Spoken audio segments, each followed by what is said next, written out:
like we have our first request. Okay. Someone has asked you to talk more about change-ups.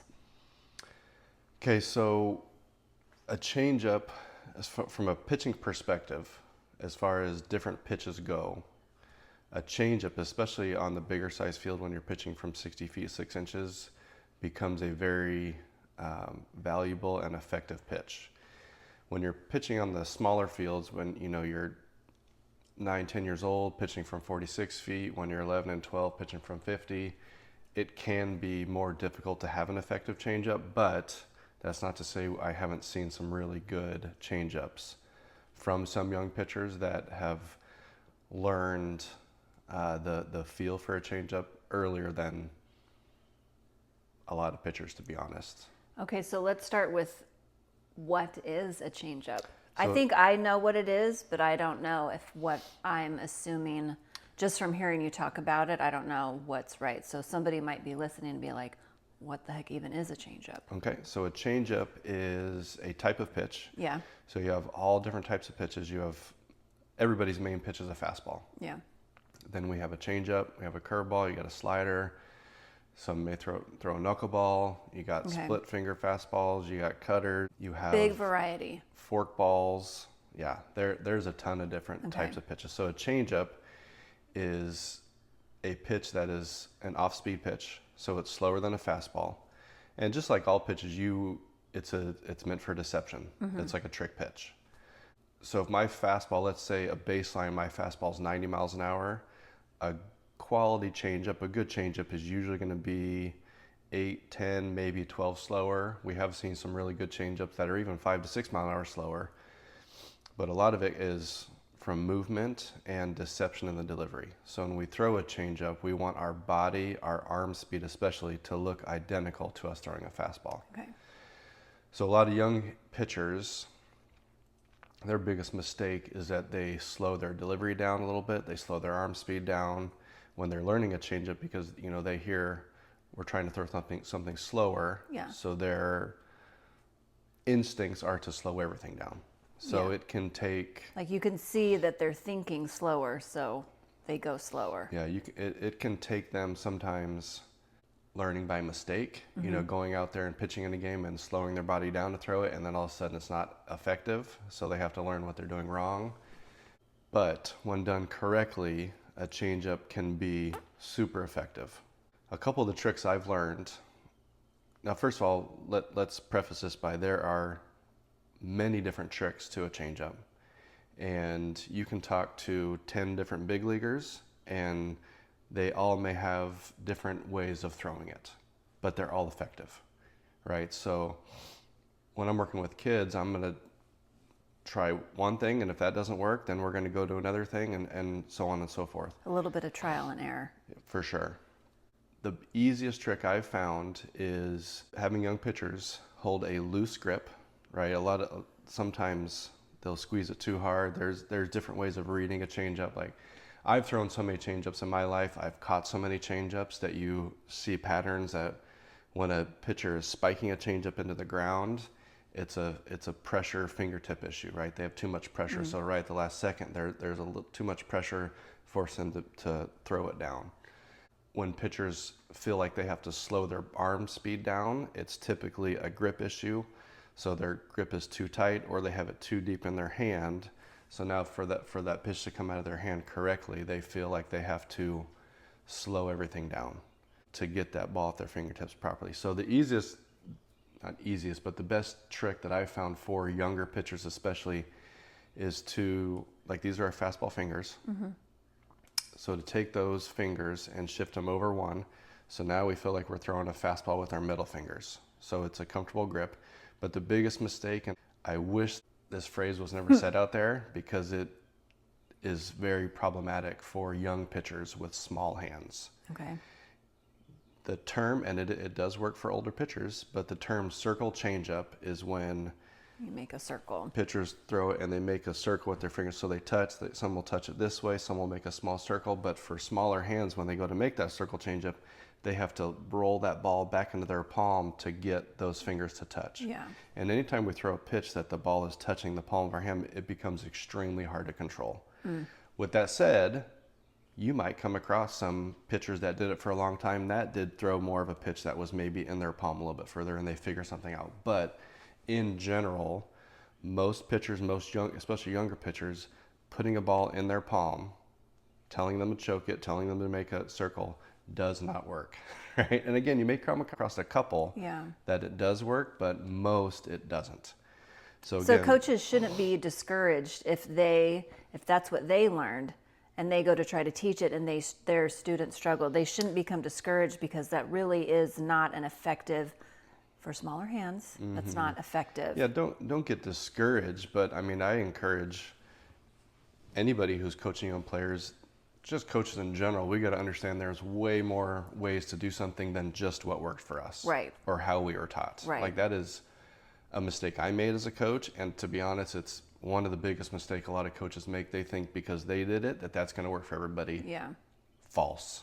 Yeah. That will never be the truth. That's probably a little bit of human nature. Well, it worked for me. Sure. So, and to be you know. honest, it's where a lot of frustration and stuff comes from because kids try it, coaches try to use it, it doesn't work. Now everybody's frustrated. That's what I mean. Like, don't get discouraged Yeah. if this is how you learned it and this is how you teach it and it's not working. Yeah. So to go back to, so when I throw a fastball, the ball is not in my palm, right? So when I throw a changeup, I'm going to shift my fingers over and the ball is still not in my palm. But again, the biggest mistake is they try to touch their fingers and they roll it back. And that's where we get into trouble. So another part of it is my thumb placement on a fastball, wherever that is on my fastball. Having young pitchers keep that thumb placement and just shift their fingers over, that thumb gives us, all pitchers, a lot of control of the baseball. And for many, again, not all, but for many, once they start pulling that thumb up to the side to try to touch their fingers, they lose comfort in their grip, they lose feel, and it ends up becoming more of a, this doesn't work, it's not fun to throw, I can't throw it for a strike, I give up, let me just throw a curveball or something. Yeah. Right, so keeping the thumb underneath, keeping the ball out of our palm, and now the easiest way I found to take speed off, because we talk about your delivery needs to look like you're throwing a fastball. Your arm speed needs to be fastball arm speed. Now what hitters have a hard time picking up on is hand speed, right? So my arm they're going to read what my arm does, what my delivery does, but they don't see if I slow my hand speed down, right? So on a fastball, naturally, we have some snap, some whip of the wrist.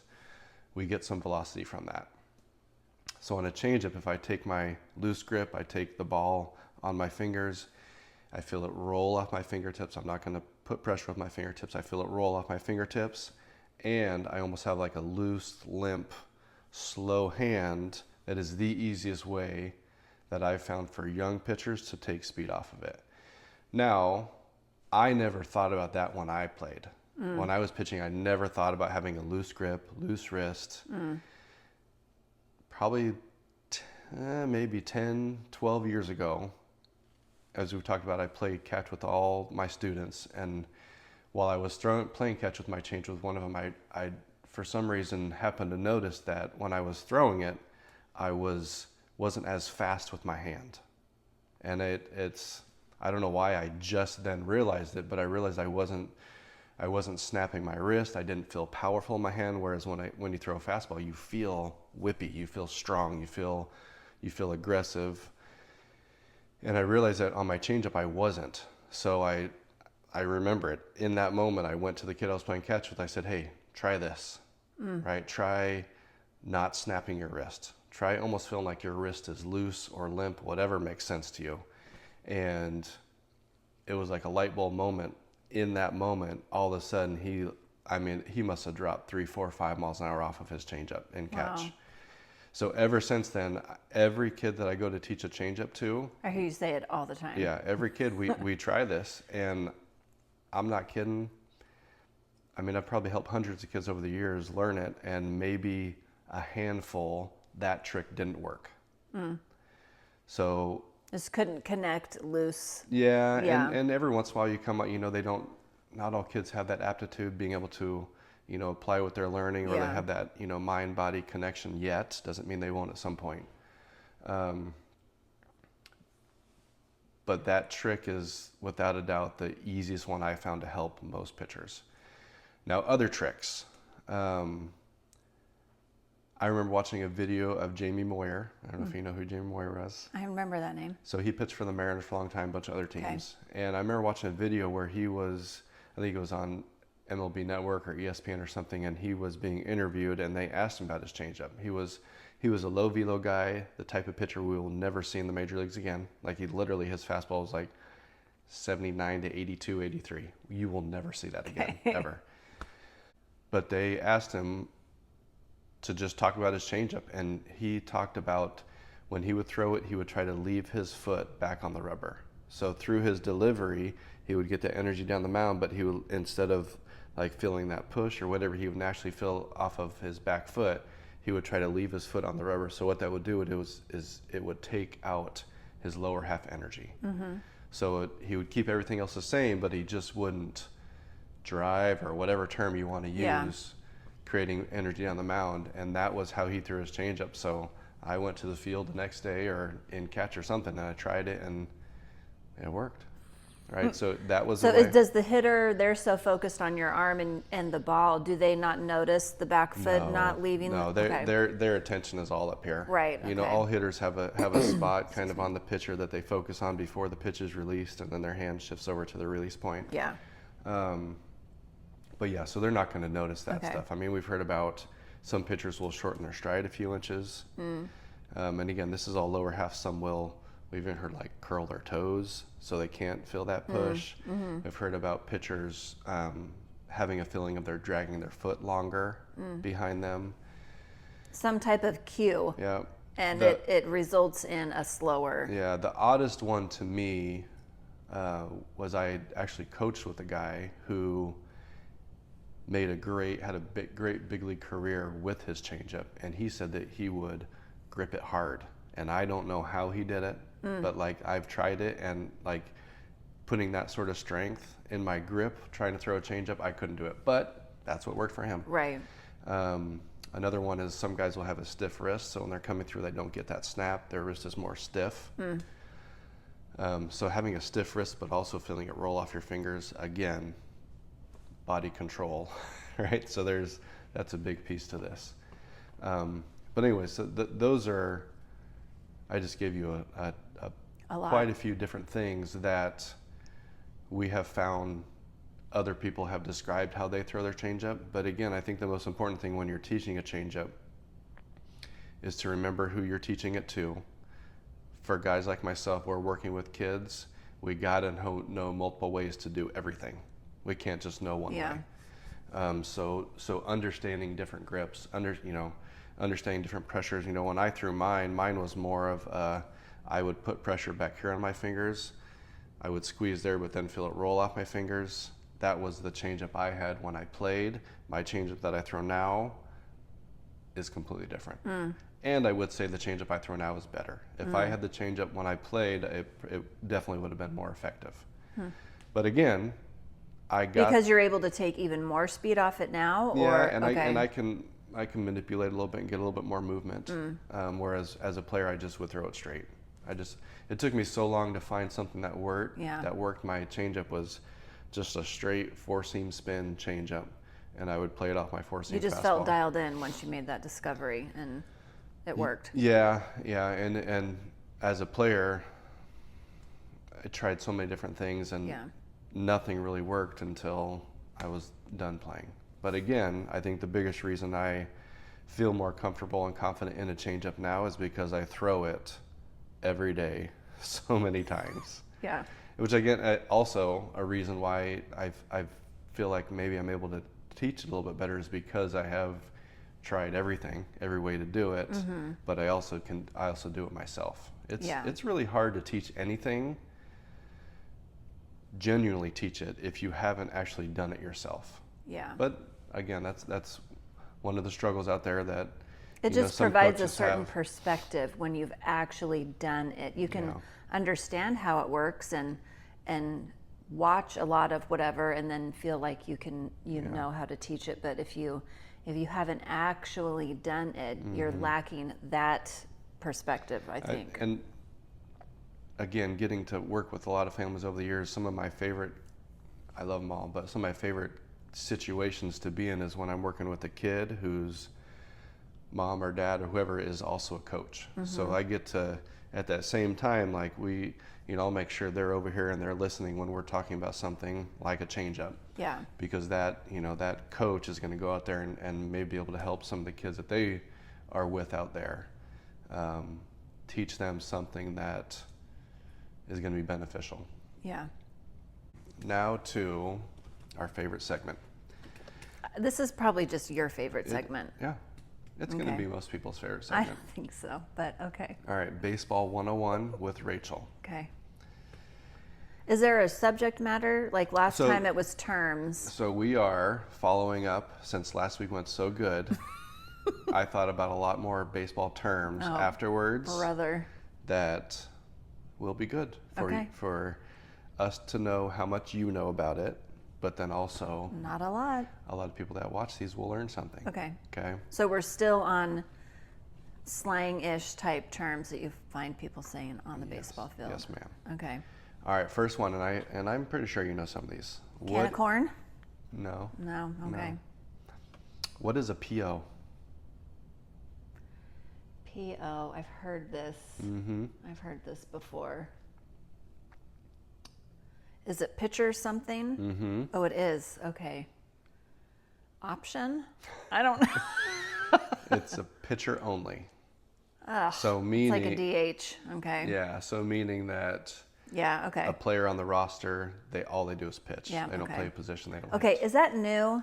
Is that newer Yeah, it was not around. with like travel ball stuff? Is that like a newer term that's been made up? PO. Yeah, it might be. I mean, and maybe Okay. there was POs when I was playing. I just don't remember. Like there Okay. had to have been guys Well, that I never coach heard- only had pitch, but I just don't remember. Well, probably when whatever league the pitchers don't hit. Well, I'm talking about when I was younger. Okay. In the professional game, there's pitchers or position players. You don't refer Yeah. to them as POs. Okay. Unless you're Shohei Ohtani. Okay. What is a southpaw? A left-hander. Very good. Can of corn right there. What is a basket catch? In the net part of the glove. Kinda. Are you like this? And it. Exact. Nope, you got it. Oh, okay. That's Is a it in the basket catch. palm or is it in like It's that? literally you're just catching okay. it like this. Okay, got it. I How? got that one right. How? Huh? How? The noise? Okay. Yeah. Let me make sure we got that. What does it mean to eat it? Keep it. Yeah. I learned that from Little League. Wow. Eat it, like don't throw it. So if you like, Right, if you you got keep it, like, it, yeah, keep it. Yeah. Okay. It's like sometimes you'll hear in a game, like say there was a wild pitcher, a pass ball that Yeah. the catcher has to go get, and he's going to get, and he's getting ready to throw it. Eat it. And we can see that there's no chance of getting him out. Yeah.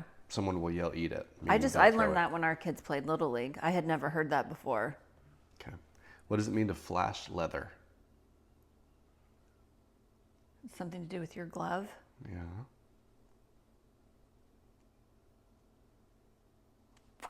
I don't know.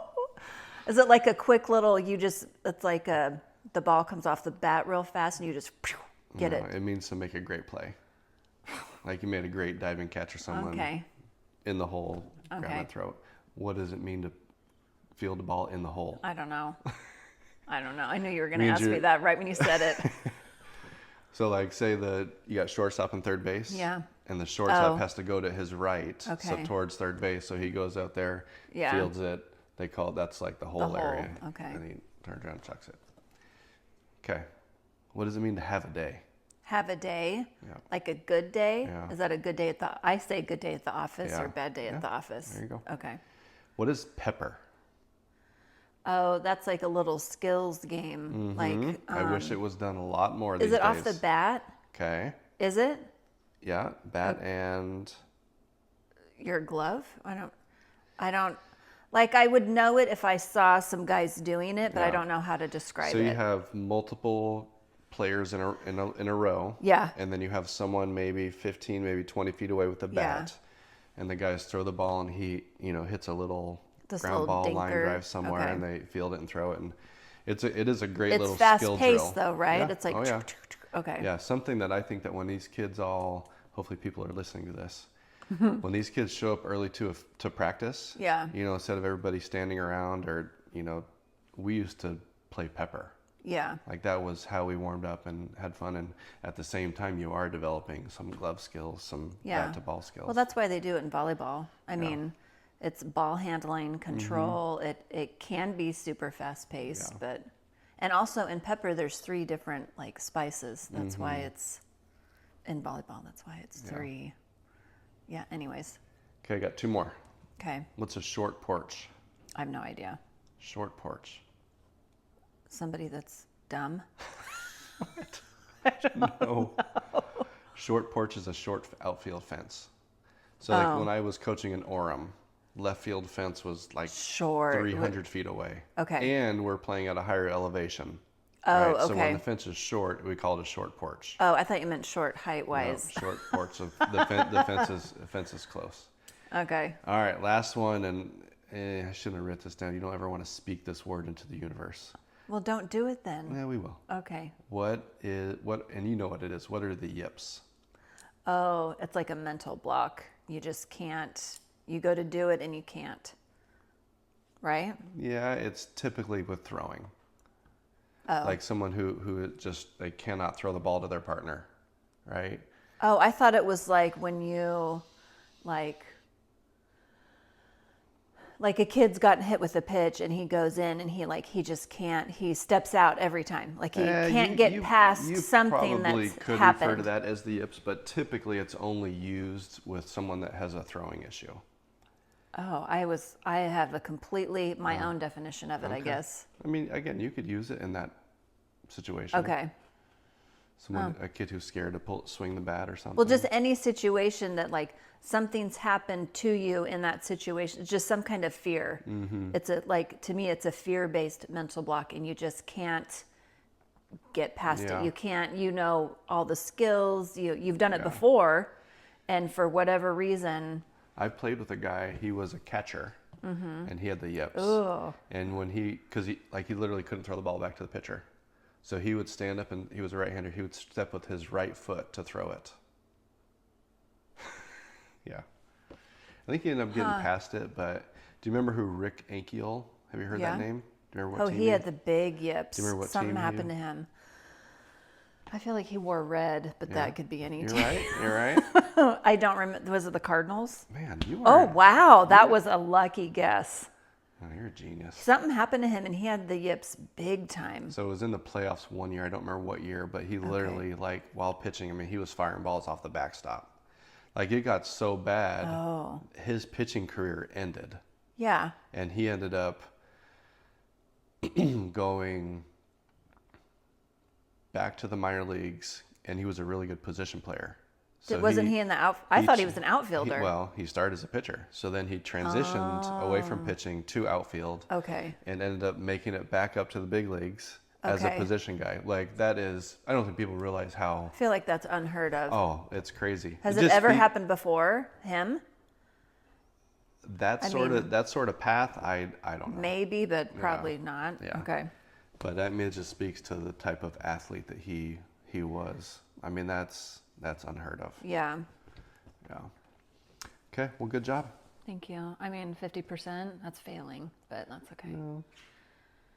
Now let's talk about the year 2000, Y2K. If you Yeah. remember, so this year, the world was going to end. Right. All technology, all the clocks were going to stop. Nobody knew what was going to happen. There was even thought that the world was going to stop spinning. It's crazy how much panic, and then like we all waited for it, and then at midnight Everything just rolled over. we just kept going, Yeah. and then here we are, 2026. Yeah. Yeah. Can't believe that all the computers still worked. I wonder wild. where stuff like that comes from. Like who came up with, oh my God, our computer systems, our technology is not made for this. The world is going to collapse. Like someone came up with that idea, threw Right. it out there, and then next thing you know, it's wildfire, and Yeah. everybody is in a panic. Yeah. Except for the people that don't watch media. I mean, They were well, just- back they were then, I mean, everybody watched the news because it was the news, but like there was nothing else to watch. There was no other place to get your information. I feel like, yeah, it was crazy. I don't know. Okay, so 2000. Yep. So 1999, we were in Jackson, Tennessee. You finished the season. Right? No, I was there the whole year. After 99, I had shoulder surgery. Oh, that's right. So went there. Remember, I didn't have a great year. Oh, because I was in beauty school for at least part of 99. Yeah, I think I was, in 99, I was 20 years old in AA. Okay. So now I'm 21 and in my second season of AA. Now, I started this season on the DL, which back then it was disabled list. Now they call it the IL, the injured list. I don't know why they changed the stuff, but so I started the season on the DL because I was still recovering from that surgery. If you don't leave spring training with an affiliate, with a team, you stay in spring training, and it's called extended spring training. So I stayed in extended spring training to rehab, to continue rehab. And I must have been there for about a month, maybe a month and a half. Maybe, I don't know. So when we were talking about the stats for this season, how many starts did I have? 16. So typically, if I were to start every 5 days. Every 5 days for a whole season, Yeah. that number would be around 25, 26, 27 starts. Okay. So if I only got 16, that means at some point during that season, I was on the DL, maybe multiple times. So I started the season on the DL because of my surgery. Reading that stat made me think that at some point again during the season, I ended up on the DL again. Now I don't. Or maybe were you just not, maybe were you like in the bullpen? Maybe? No, because I would have Okay. had, so I had games, I pitched in 16 games and I started 16 games. So I could see that in the stats, that I Okay. didn't have any relief appearances. Oh, okay. But anyways, one thing I do remember, just remember this about that season. My first start back, I threw, and they must have built me up during extended spring training so I could do this. But my first start back, I pitched 7 innings of 1-run baseball, meaning I gave up 1 run in 7 innings. But that 1 run was unearned, happens. So 7 innings, 1 run, and I got the loss. So meaning we lost 1-0, right? So but that's the way baseball goes sometimes. So I know that in a few episodes ago, we talked about how when they're picking Cy Young winners, they look less at win-loss record because of moments like that. Yeah. You got to be careful of putting too much weight on that win-loss record. Now, with that said, your better pitchers will usually have the most wins throughout the year, but moments like that do happen. Before we go into some of my memories, give me some of your memories from that season. Well, I mean, I feel like this was a bigger year than the last couple years. For me, I graduated beauty school. And then I don't remember the timeline. If you were hurt and not playing, well, I guess it wouldn't really matter. I moved out to be with you. So I graduated beauty school in April. Okay. So then I moved out at some point to be with you because I didn't have to go to school anymore. Quit my job at the mall. And then we didn't have a roommate. It was just us. So that was new as well.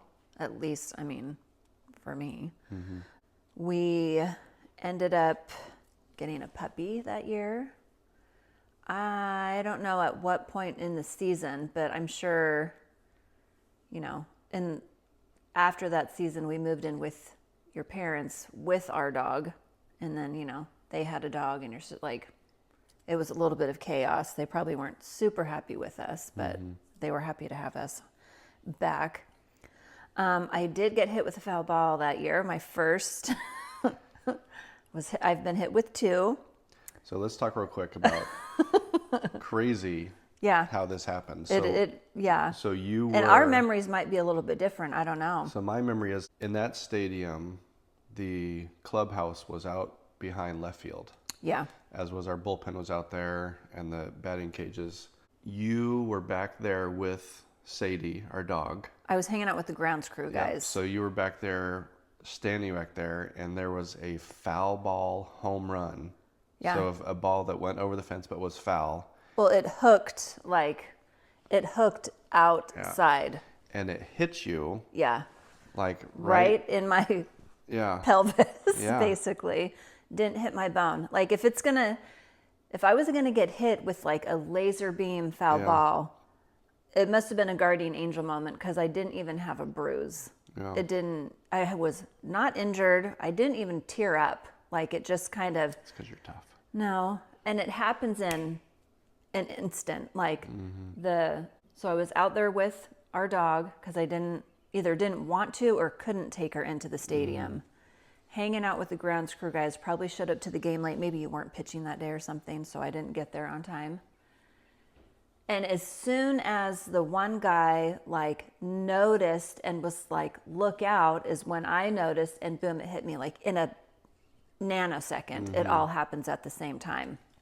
And he's like, oh my God, are you okay? Like he was kind of like, do we need to take you to the hospital? Like there's important stuff in there, And I was like, I really think I'm okay. Like, honestly, it was not, I don't even remember if I was embarrassed. I was like, I don't think I'm hurt because it didn't really even hurt. It was just really kind of strange. And then I was embarrassed because after the game, every guy that came out of your clubhouse and the visitors were back there too, kind of, Okay.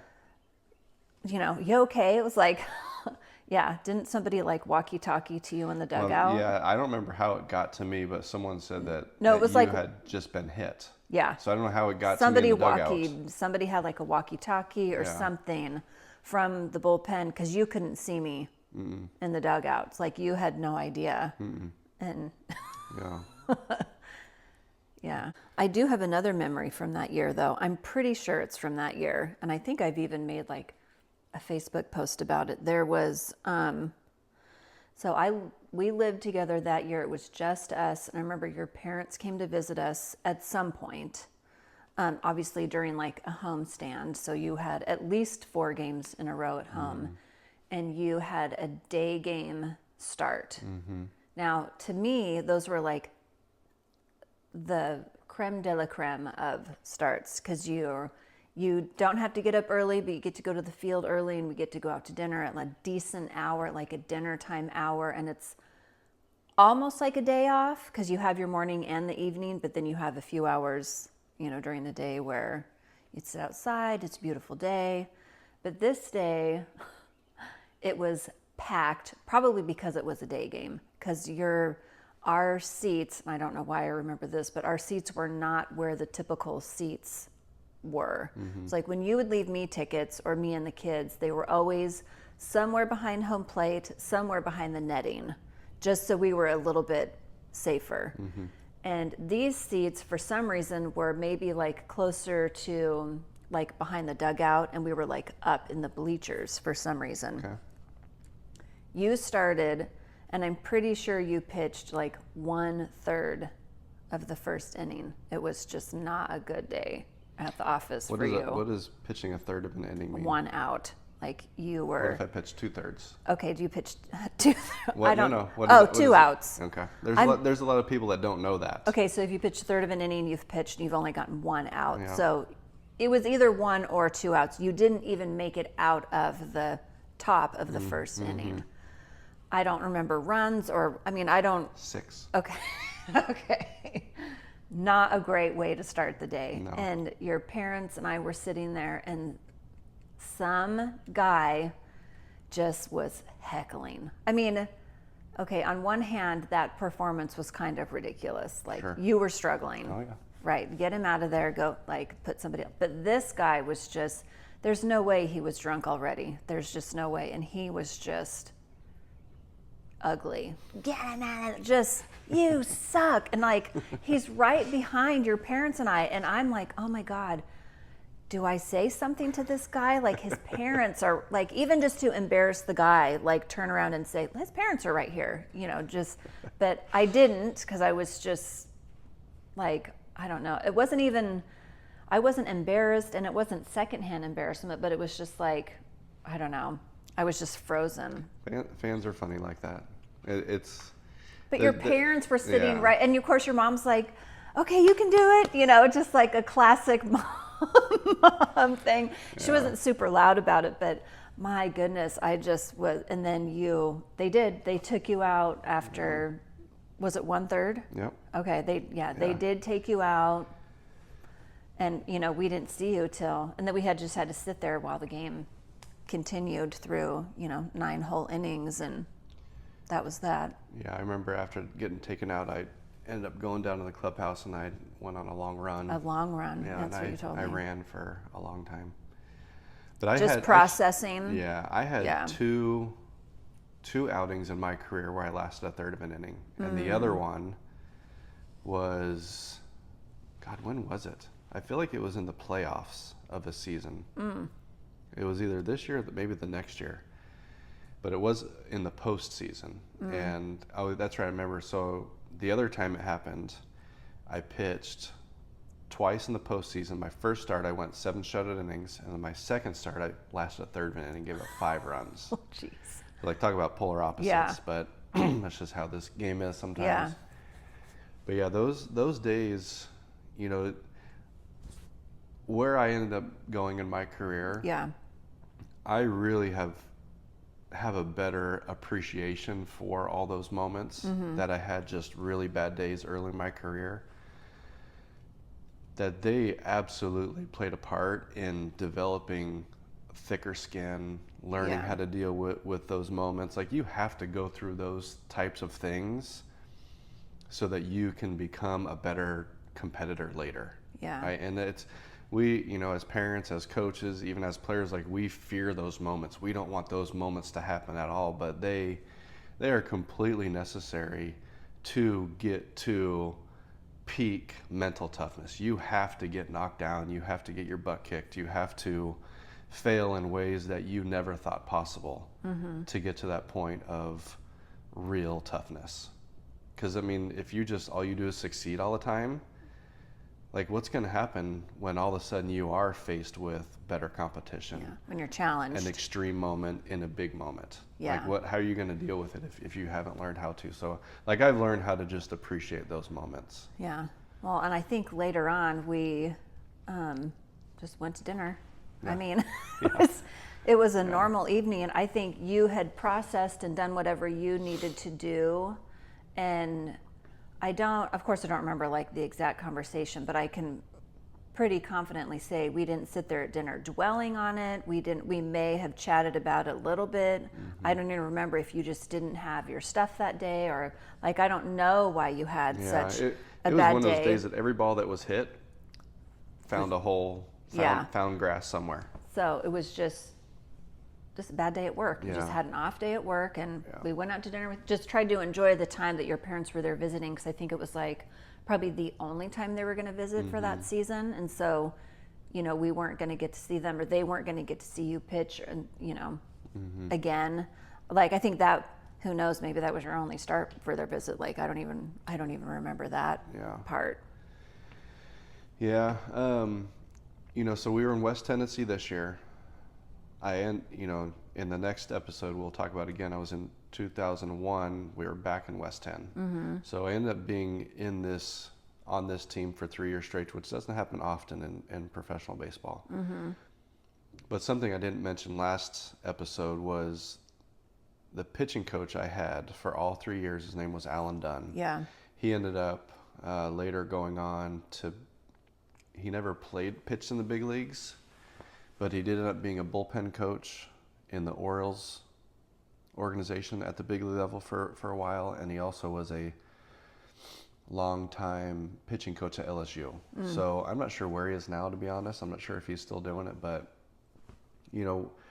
who I am today as a coach, a lot of it has to do with a lot of the men that I was around, and he was one of those guys that I got to experience and spend a lot of time with, that really helped me see like who I wanted to be someday if I did coach. And he would do things like play catch with us every day.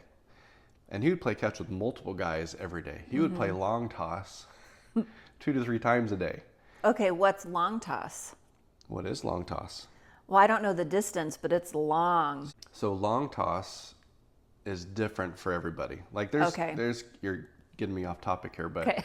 so Sorry. long toss is how far you can throw it. Let me just put it that way. Okay. So like, I right now could throw it probably 80 to 90 yards. Okay. Okay, so 240, 270 feet. Okay. 240, 270 feet. A football field is 300 feet. Right. Right. So Right. at my peak, at my prime, I probably could throw it over 300 feet. Okay. So a long toss is pushing yourself to that distance, and long toss is great for a bunch of different things. Okay. But one of those is that you're training your body how to move efficiently, like to throw the ball far. Yeah. And with control, you have to be efficient and powerful with your movements. Yeah. With how your body syncs up and moves. Okay, so let's get back on topic. So he would play long toss with multiple guys. Yeah. So he played catch with us every day. He would strap on the gear and catch anybody that needed to if there wasn't a catcher available. And he would also meet us at the field on our days off if we needed work that day. And in minor leagues, you get 1, maybe 2 days off a whole month. I'd say one.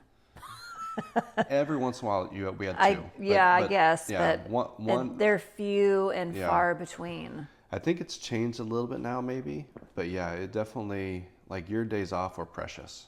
Yeah. And he would, But sometimes it would fall within your throwing routine. That happened to be a day where you needed to do like a full bullpen or something to stay on track for your next start. and it might only so. be 2 or 3 of us that needed But still, work that day, but he would take time away from his family. He would come and, we would always do it like, hey, let's meet there early in the morning so we can get it done and we can have the rest of the day. Yeah. But again, so like for me, being around guys like that left an impression on me about who I wanted to be as a coach someday. And not that I was necessarily thinking about, hey, I'm going to coach someday and I want to do this, but looking back on it, he had a huge impact. And some other guys we'll talk about in later episodes. But like looking back on my career, such valuable moments that in the moment you don't realize what's happening. Right. It's like just a conversation or he's just doing just what he a does. quick question or He's doing what he does, and he's having a way bigger impact than he realizes he is. yeah.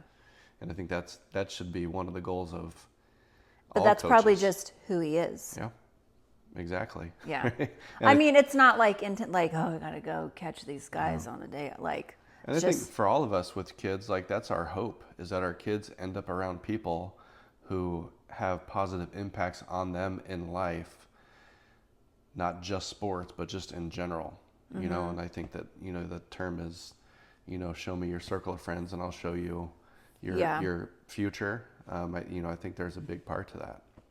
yeah. So you had 16 starts that year, and your record was 7-5. You had a 3.1 ERA.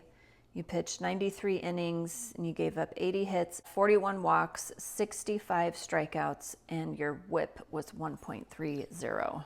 So my win-loss record was fine. I love looking at that WHIP stat for any pitcher. So for me, last episode we talked about... That's a good year. Yeah, we talked about 1-3 kind of being that baseline, so I was able to achieve that. Looking at my later seasons after this, I walked too many guys that year. Oh. So if you look at 90-something innings, what'd you say? 93 innings and 41 walks. Yeah, so that's 1 walk every about 2 innings. Yeah. 1 walk for every 2 innings. So if I could get that closer to 1 for every 3 innings or 1 for every 4 innings, that WHIP would have been even lower. And again, less walks means less pitches per inning, means more innings pitched, and so on. I think the year after this, in 21, my season... Not 21, 2001. Sorry, 2001. I think my season was just okay compared to this year. That's right. It was my first year in AAA after this year. So I think from this point forward, I really started to learn, how to control the ball better. Little things, whether it was mental stuff, attacking different counts differently. So finding ways to limit those walks would have made that season, on paper, that season looks good. But for me, that walk total really jumps out. And my strikeout numbers were not great. What were the strikeouts? 65. 65 compared to 93 innings pitched. Yes. So like that is, to be honest, kind like of a low. Third. When you talk about when big league organizations are looking at their guys in the minor leagues, that is not impressive. One walk. The whip is good. Yeah, the whip is good, but they're looking for as put away type stuff when we look at hits compared to innings pitched and strikeouts compared to innings pitched, right? Put away stuff is like when I get ahead 0-2, 1-2, can I put this hitter away right now? Do I have strikeout type pitches? Yeah. So like that season, and again, I was coming back from surgery, so that season I wasn't quite to where I was before that season. I've learned that it seems that almost every type of surgery it takes, even though you may be competing quickly afterwards, it takes about a year for you to get back to full speed. Yeah.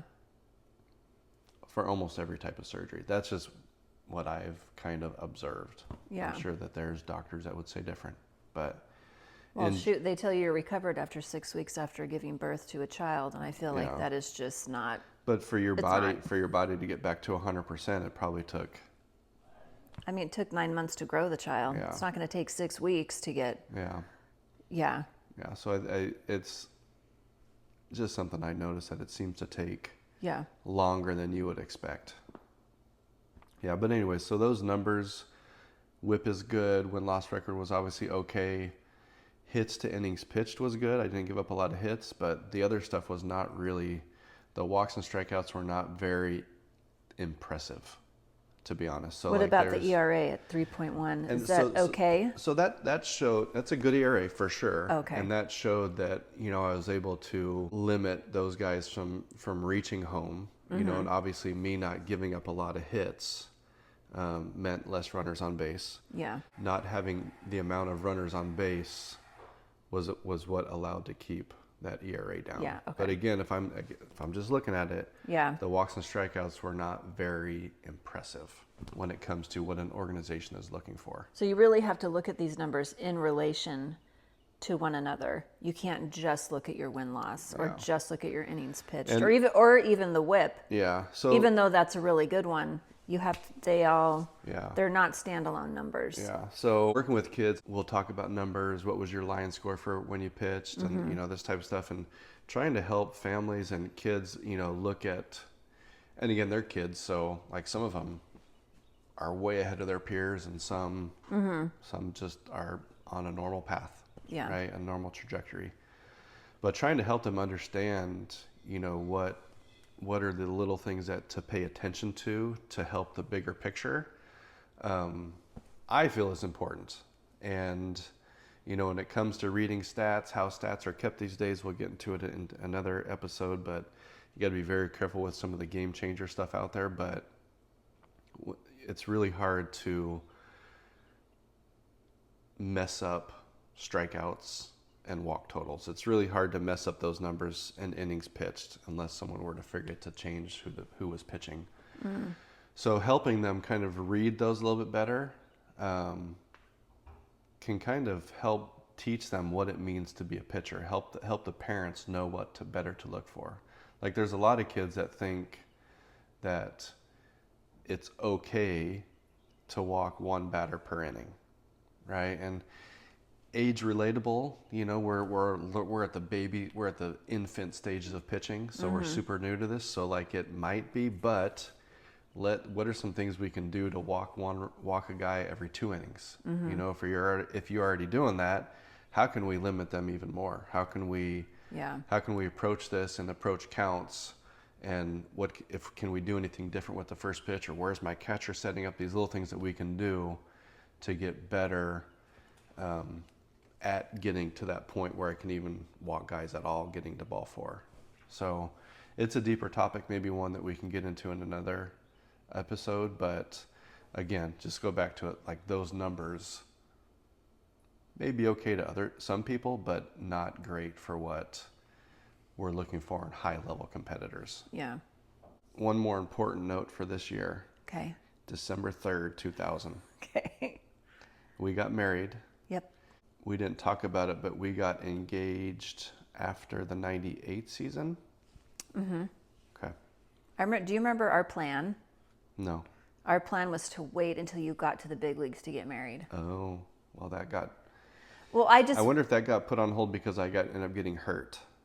So that might I have been think a it part of just the decision. wasn't, I don't think anybody thought you were going to be like fast tracked, but maybe it seemed like it was going to go pretty smoothly, you know, in all of our ignorance to this Sure.